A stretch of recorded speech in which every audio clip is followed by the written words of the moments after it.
So this is the showcase of yet another assignment that I worked on this past semester.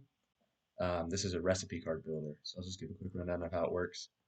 You put in here the name of your recipe. I'm going to put grandma's brownies.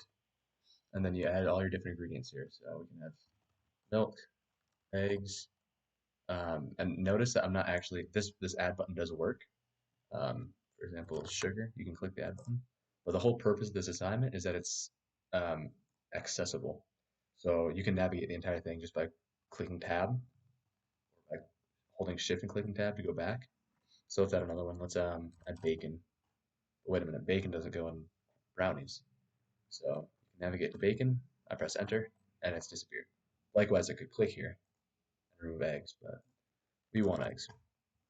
So then you add an instruction. You can say serve together in bowl, mix.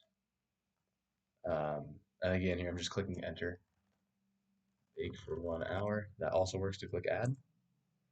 Whatever ingredients and instructions you want here, and then when you want to, you can click save recipe card.